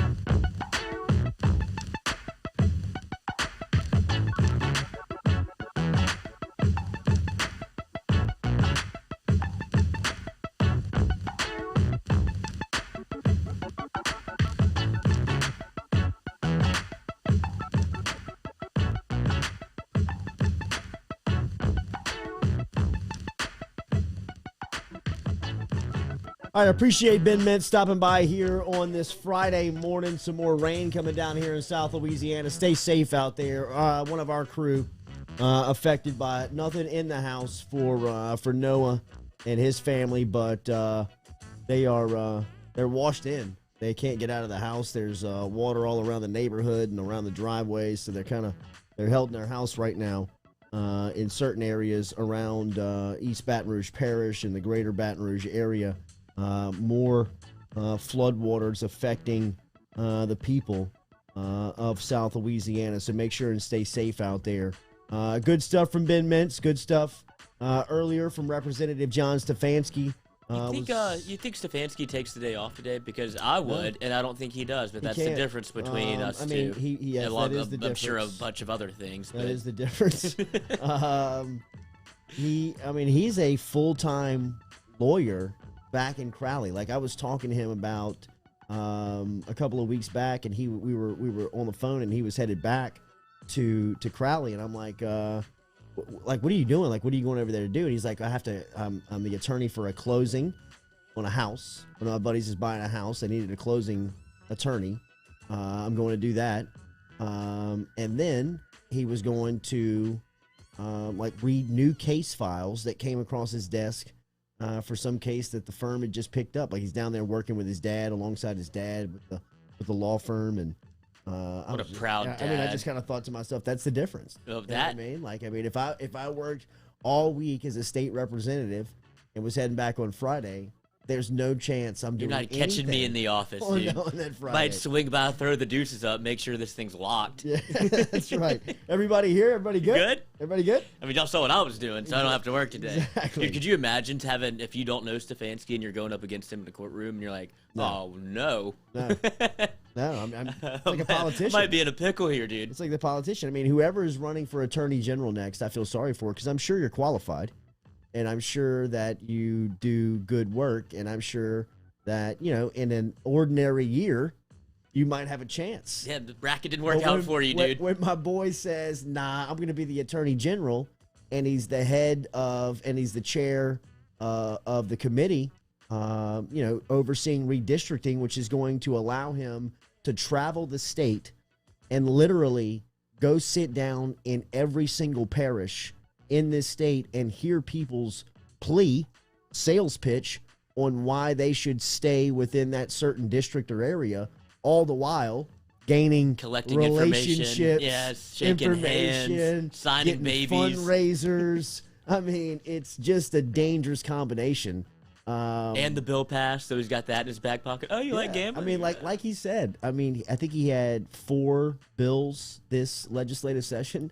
He's really had no opposition. He's had no conflict. You know, I mean, nobody really wants to piss him off right now because he's got redistricting. I mean, he's got the entire state by the nuts. So good stuff from him. Check it out. And we did not talk about, and we just got a little bit of time before we jump in with Gaylon White. We'll stop by here in a couple of minutes. But the video that came together on social media was fantastic of Devin White squaring off against some of the fastest in the league, including Nicole Hardeman from Kansas City, Henry Ruggs, who is the Las Vegas wide receiver from the Raiders. Both those guys are Blazers. Both those guys clocked 4-2, have clocked 4-2 times, and Justin Jefferson out of LSU, and, of course, the Minnesota Vikings. So you've got Hardeman, Ruggs, Devin White, and Justin Jefferson all on social media, all kind of running a 40-yard dash in their own environment. Devin White is he on cement? I don't know where he was, dude. I mean, a long jump to a track. I didn't know. He's on his horse. He's so Louisiana, dude. He's just like, y'all want me to run 40 yards? All right, I'll run 40 yards. But White is alongside these speedsters, and so Hardeman goes 4.22, which is just, I mean, like, that's track you stuff. have no idea. Like, you've got to see that speed to believe that speed. I mean, really and truly. I mean, 4.22 is a blur. That is a blink of an eye. Ruggs comes in just a couple of tenths of a second behind him at 4.27, which is just, I mean, two cheetahs in the open running. I mean, that is just flying. Devin White clocked a 4.37. Justin Jefferson a 4.5 flat. First and foremost, everybody's flying. All of them are moving. But the fact that Devin White is moving at a 4.37 rate of speed with that weight combination, that strength combination, I would call him the scariest athlete of right now. Like, presently, just if he wanted to kill you, it just feels like he could kill you. I mean, that video clip of David Carr trying to get to the edge, oh my goodness, trying to run away from him, where he just puts his head down and sprints and beats David Carr to the spot and then just blows his head off of his body. Yeah, into his own sidelines. And dude, the Raiders sidelines are going, ooh. Yeah. I mean, you know people at sideline are probably like, don't run it. Don't do it. Don't do it. Get lives coming. Right. I mean, if you have not seen it, there is video that exists where they just quad box this thing. Yeah, very interestingly done. It was sponsored. Yeah. No doubt. And the way that they did this, to see Devin White, just the way he can move at that size. Can move at that size and speed is just, I mean, I would literally scream bloody murder on a football field in pads with the ball in my hand and throw it up in the air if he was running at me. Still getting speed. clocked. I don't care. You know what I mean? Like, my natural instinct of, you know, I'm a competitor. I like to win, all that stuff. If he's running downhill at me, I'm ducking and dodging. You don't bro. you don't put the brakes on, let him go by, and then give it the Justin Jefferson on Clemson. I mean, if you feel athletic enough, if you come to a full stop and he catches you, if he you puts the crown of your helmet, his helmet, into your ear hole, bro, he could decapitate you. I mean, really, literally. And that's what made the NFC Championship game so interesting, when Aaron Rodgers didn't run on third down and they didn't go for it on fourth down, you know, conversely. But they were like, well, Rodgers had time to run. He had a place to go. It's like, dude, you don't think Aaron Rodgers knows how fast Devin White is and who's on the other side of the ball? He's like, I'm 38 years old. I'm not picking him up and putting him down against Devin White.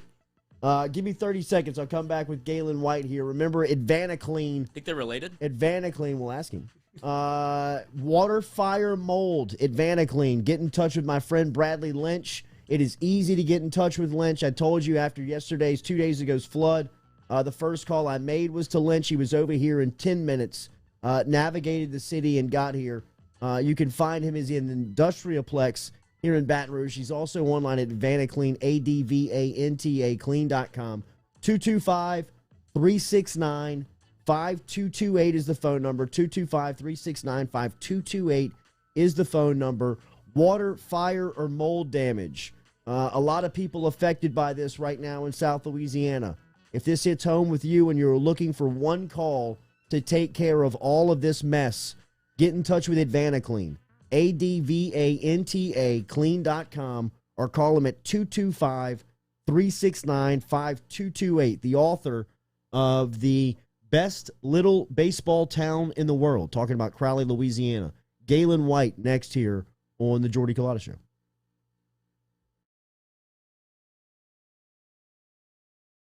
Go Chevrolet is proud to announce Go Express Auto Sales, the new used car lot located in the capital city of Baton Rouge, Louisiana, at 11522 Florida Boulevard. Go Express Auto Sales is online at goexpressautosales.com, or you can search them on Facebook and social media at Go Express Auto Sales, the newest addition to the family of Go Chevrolet. Remember, Go Chevrolet is located down in Laplace, Louisiana, but now welcoming aboard Go Express, the new used car lot located in Baton Rouge, Louisiana at 11522 Florida Boulevard.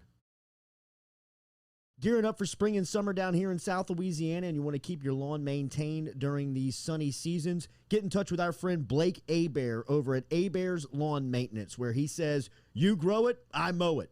225-485-8022, 225-485-8022 is where you can find Abear's Lawn and Maintenance, the official lawn and maintenance company of the undisclosed location.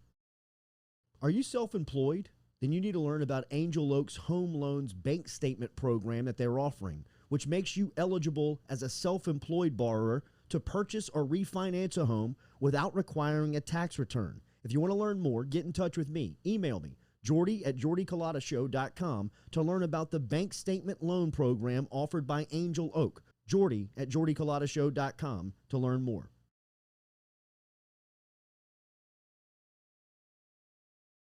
Gearing up for spring and summer down here in South Louisiana, and you want to keep your lawn maintained during these sunny seasons, get in touch with our friend Blake Abear over at Abear's Lawn Maintenance, where he says, you grow it, I mow it. 225-485-8022, 225-485-8022 is where you can find Abear's Lawn and Maintenance, the official lawn and maintenance company of the undisclosed location.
Welcome back into the Jordy Culotta Show, presented daily by Go Chevrolet. Interesting conversation. Sorry for that extended break there. I was meeting with Bradley Lynch from Advanaclean, is over at the UDL, going over some things that we have to get done for the house and for the undisclosed location coming up here. And it's always easy to work with Advanaclean. Bradley Lynch over here today. Been interesting conversation. We talked to Representative John Stefanski earlier, who had a very successful day up at the legislature dealing with the gambling bill that passed through the Senate floor yesterday. And we asked him about a future guest that we were having on this morning, an author, Gaylon White. White is a sports writer for the Denver Post, the Arizona Republic, and the Oklahoma Journal.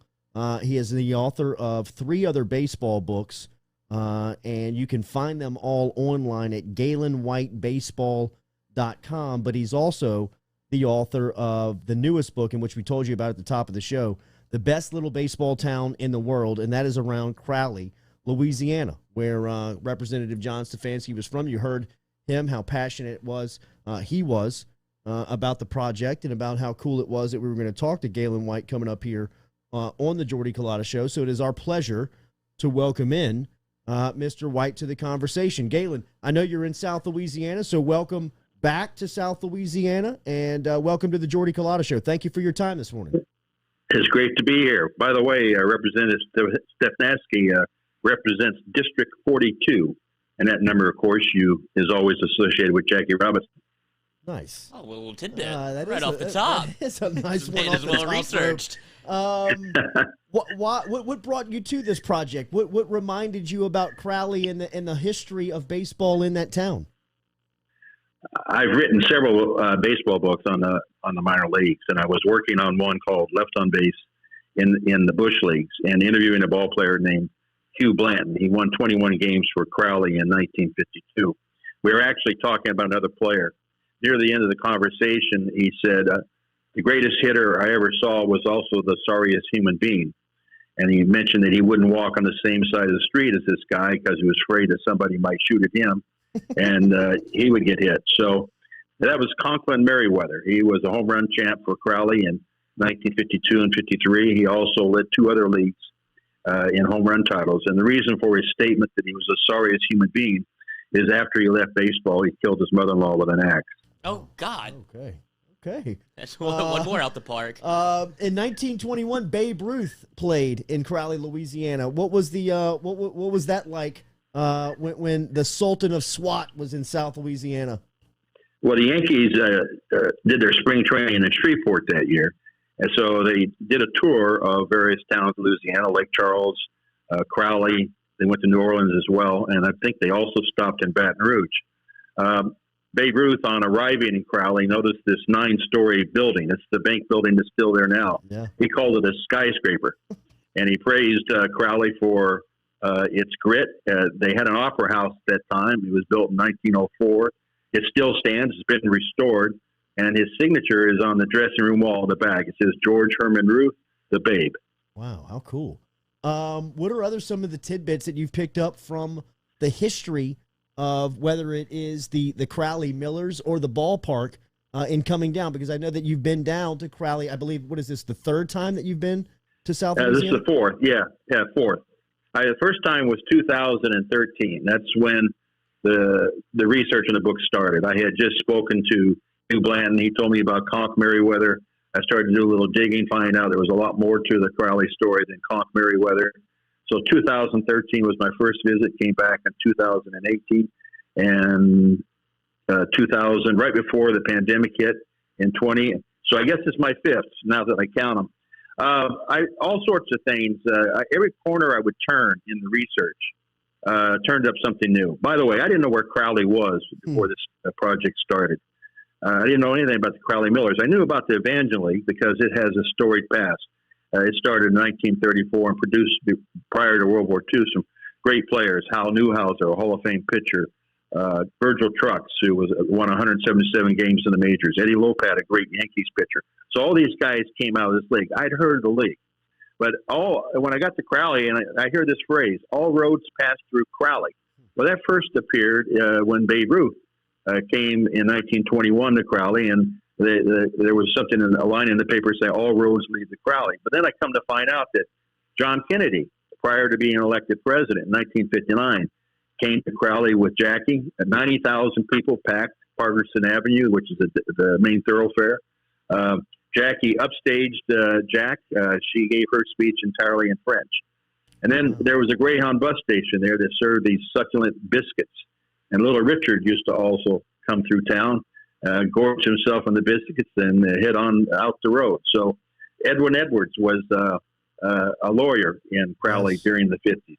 And he went on to become a governor of Louisiana 4 times, as I recall. So all these little things started to turn up. And then the ballpark, it's right out of Field of Dreams. They built it in 1948. They didn't even have a professional team. They had been campaigning for one, but they had not been successful. They finally got a minor league team in 1950. So the ballpark, Miller Stadium, built in 1948, actually existed before they ever had a professional baseball team. And then, of course, the restoration in 98, the reunions that then followed for 10 years. They had these ball players who played for the Millers come back into town. And then, of course, during the pandemic, they spent $5 million to upgrade it, put in artificial surface, new lights. So it's quite a legacy that they have in baseball in Crowley. Yes, Stefanski actually is a lawyer at the firm that Edwin Edwards started back in the day. He is a lawyer at the firm that was originated by Edwin in that area of the country. There's been so many baseball players that's come out of there as well, right? I mean, didn't you have a chance to talk to Catfish Hunter? No, Catfish Hunter didn't. I did not. But George Brunette was probably the best known player, and he won 77 games in the majors. He pitched a no-hitter for Crowley in 1956. He was only there a few weeks during the 56 season. Brunette, over the course of his career, pitched for 32 teams. He was, I think Jim Murray, the columnist, said he was one step ahead of the posse. He also had a penchant for drinking beer like Babe Ruth, and I comment on that in the chapter on George Brunette. But George Brunette went all the way from Class C. The Evangeline League was a Class C league when the Millers were playing, all the way up to the majors by the end of the year. And he is in the Mexican League Hall of Fame because he pitched the last 10 years in Mexico, didn't quit baseball until age 49, and he holds the all-time record for strikeouts in the minors. But in the Evangeline League, I write in the book about Bob Reisner, who in 1957, the last year the league existed, he had a 20-0 record. It had never been done before. It's never been done since. And an entire chapter is devoted to Bob Reisner, who's still living. Also, there's a chapter in the book on Andy Strong, the 23-year-old center fielder who was struck dead by lightning during a game at Bringhurst Field in Alexandria in 1951. That's 70 years ago, by the way, come Father's Day. He was killed by lightning the night before Father's Day when he was supposed to go pick up his wife and 6-month-old son and take him to Crowley. Wow. What's the best thing you've eaten in South Louisiana? Well, my wife has made the bus station biscuits, and I can tell you they're at them right now. They're everything they should be cracked up to be. I've been I don't want to plug the restaurant, but I've been these char grilled oysters. I had never had them until my last trip down here, and I've been going back to the same restaurant, sitting at the bar and eating those char grilled oysters. It's hard to break the habit now. A hell of a salesman, Gaylon White is. Not promoting without the promotion. I love that. I respect the hell me a couple out of that. $. I'll tell you where I'm going. GaylonWhiteBaseball.com is where you pick up the best little league baseball town in the world, centered around Crowley, Louisiana. You can also pick up one of his other 5 books that he's authored. Like he talked about, Singles and Smiles is one, Left on Base in the Bush Leagues is another one. They're all there for you to find out at GaylonWhiteBaseball.com. Thank you for the time. Thank you for the insight. Looking forward to diving into the book. Thanks for sending that over as well. Thanks, Jordy. Yes, sir. There is Gaylon White checking in this morning from South Louisiana. It seems like a very interesting read. A lot of factoids in there about murder. What about John Kennedy, bro? I had no idea. What about the wife going up there speaking French? I mean, just owning the room. I mean, it seems like Jackie O would have. Yes, I agree. Daily, we're brought to you over here on the Jordy Culotta Show. By Nevadis. Remember, over at Nevadis, they can help you out today with building your web. They can help you with your web design. They can help you with your mobile app. They want to make your business much more efficient. They want to take the headaches out for you over at Nevadis. Let them help you with the web design. Let them help you with the mobile app. Any way that they can help you can be learned about online. All the contact information is there at Nevadis.com. If you're a baseball player, is axe your weapon of choice? If you're, let's say, zombie apocalypse, whatever. But if an intruder comes in your home. What was this, 1921, he said? Yeah, I mean, not a lot of options at that time, I wouldn't think. But if you're, just the the ability to swing something. Still the old axe to the head's got to be a just brutal way to go. Because it can't just be one swing, huh? Or you give him a couple cracks? Depends on where you catch him. I bet you if you catch him in the back of the head, you could probably get away with one whack. Shohei Ohtani, that thing. Just leave it in there. Walking off the street. Right. Walk it off. Go ahead and keep it. Just like the Padres got to put your hands up. Come get me. I did it. Speaking of the Padres, we didn't talk about Tatis. Dude. And just how graceful of a slide and split that looked like he was in the Olympics. Base. 4 for 4 with a home run. He is maybe my favorite athlete right now. See, what happened was that Javi Baez was on that train, the Cubs shortstop. He was doing all of these very similar things, and then they realized you can just strike him out every time if he doesn't hit a bomb. Fernando Tatis has, like, the entire package, he can spray it. Yes. I mean, they both have that, like, I love the swagger that they play with of, like, we don't care about Tony La Russa and your old age and your old man baseball. Like, I'm so tired of that, and I think everybody is. When you have somebody like Trevor Bauer, the pitcher for the Dodgers, who's, like, championing, like, dude, if you get me, pimp it. Like, that's fine. Like, I'll pimp it when I strike you out. It's supposed to be a little bit of fun. La Russa was taken up for the Twins the other day when they threw it one of his guys. He's the manager of the White Sox. They threw it one of his guys. They threw it a White Sox, and he was taking up for the Minnesota Twins, saying he respects how they play the game. I mean, Jerry Reinsdorf, I hate you more. I mean, like, I didn't know I could dislike you any more than I did that you blew up the Bulls with MJ, and now they are the World Series favorite. Right, and they've got contention in the clubhouse. I mean, the White Sox are the best team in baseball, and they have a 150-year-old as their manager. They're still trotting that dude. Uniform that he has to fit on. Like, where do you get those baseball pants? Like, thank you for the extra elastic. It's just such a funny visual of him, like, petering out there. I'm angry at the world. I'm mad at my own player for going Yahtzee. Like, Tony, the game has passed you by. Reinsdorf. It's on Reinsdorf. Nate Dogg. Hey, how's it going, guys? Good morning, buddy. How are you? We're live.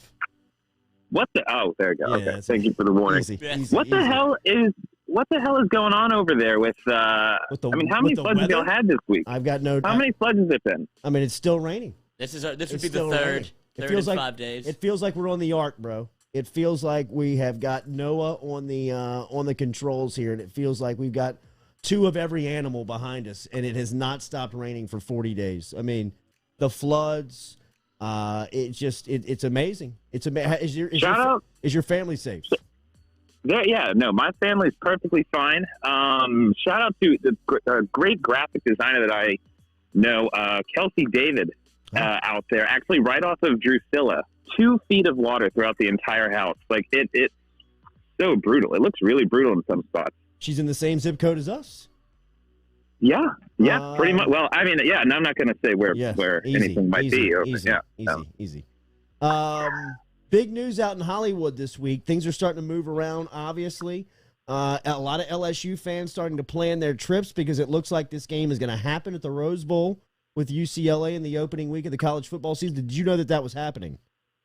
I did. I think that was one of the first things that you actually covered whenever the Jordy Culotta show went live. So I looked at that and I pretty much put it on my calendar. Perfect. I'm going to probably get hit up by Jordy for a room at some point. You will. Yes. It's end of August, beginning of September? It is. It'll be the last weekend of August. And let me just make that plea for that room now publicly. I'm going to need a space coming out there.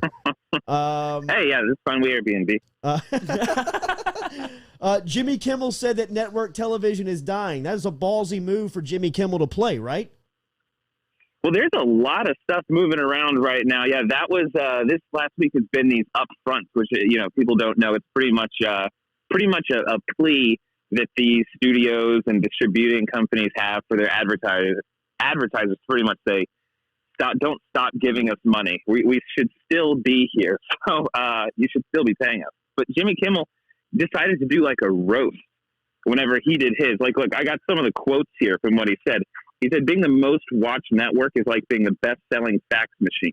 He said, the NHL is back on ABC and ESPN. At long last, America's 4th favorite sport returns to its 5th favorite network. Damn. Man. Oh, yeah.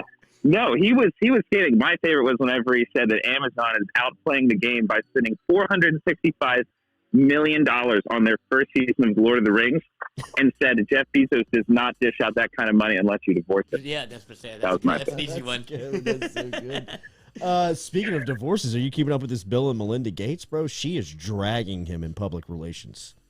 I'm surprised that she's being as vocal as she is with some of the stuff. Like, it's keeping it interesting, but it's like this Bill Gates guy. I don't know. Hey, look, this is a public forum. I don't even know if I should be saying anything about Bill Gates. A month ago, you just thought he was a computer guy. I mean, now Billy, sheesh, bro.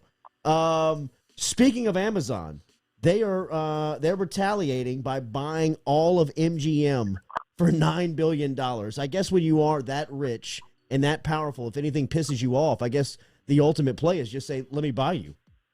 Well, this week has been huge stakes for all of the streaming stuff. Yeah, Amazon is, and just to kind of give the landmark for what that means, that would mean that Amazon would then own movies like Silence of the Lambs, Dances with Wolves, Rain Man, Platoon, Midnight Cowboy, and along with everything James Bond. Like, they would own that property going forward.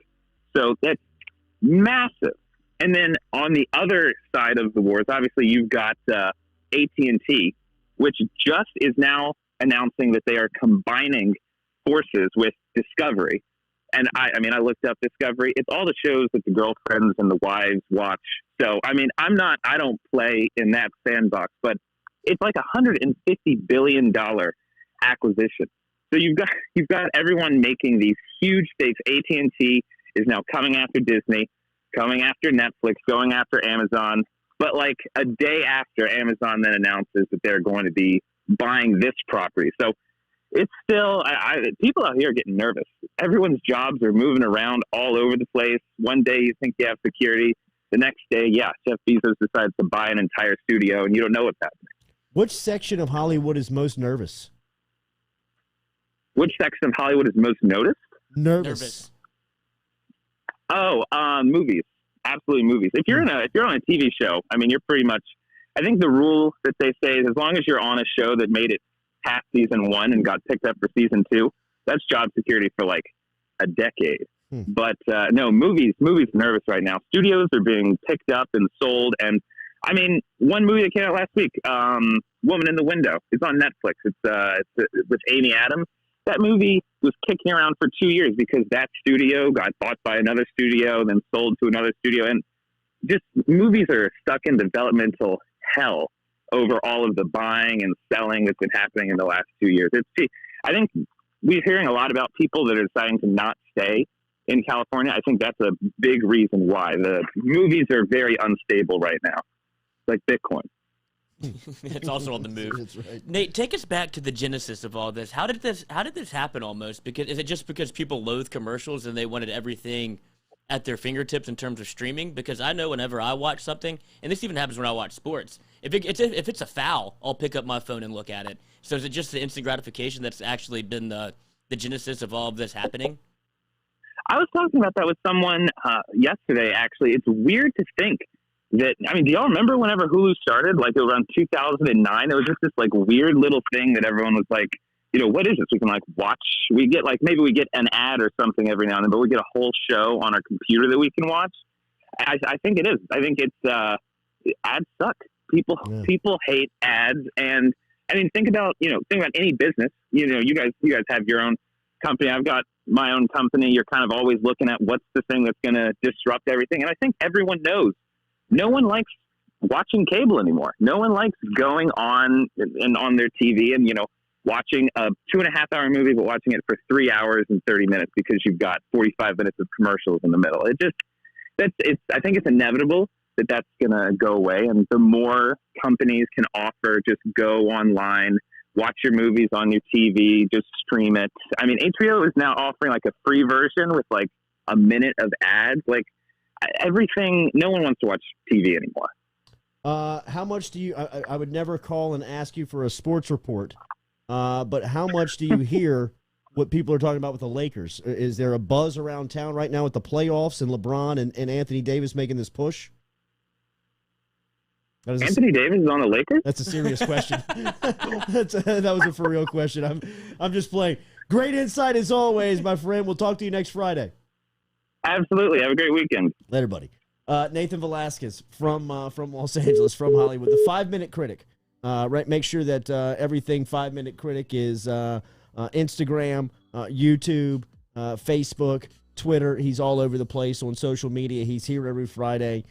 He's as dialed into that industry as we have from anybody from our part of the country, and he's got great personality. He's here every Friday. It's incredible how out of touch you can be with some things and how in touch you can be with others. Unbelievable. Anthony Davis is and he wasn't kidding. No, not at all. That was he has no clue. He wasn't kidding at all. But if you were to talk about an Amy Adams movie that's on Netflix that I have no idea, it's just so funny that whatever your interests are, and he's like, seems I thought everybody in the world would know that Anthony Davis is on the Lakers. You would think. Yeah. Right? I mean, just especially somebody who's lived in South Louisiana and Los Angeles. Right. He kind of followed him.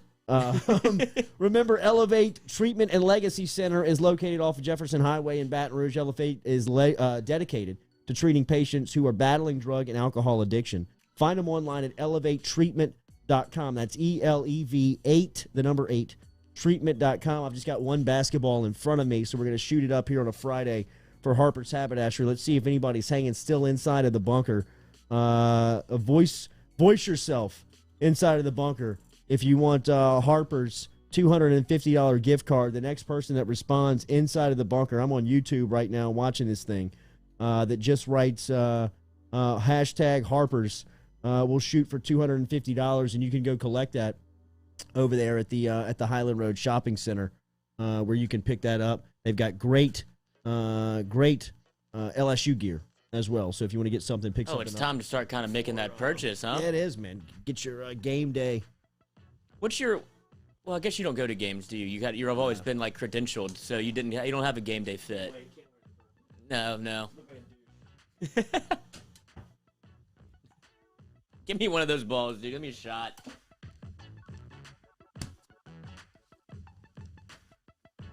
Oh, always on the soundboard, dude. Always on. You gotta kind of line drive it. No, almost. Backboard might be Made play. That's what Sammy's there for. Anybody in there?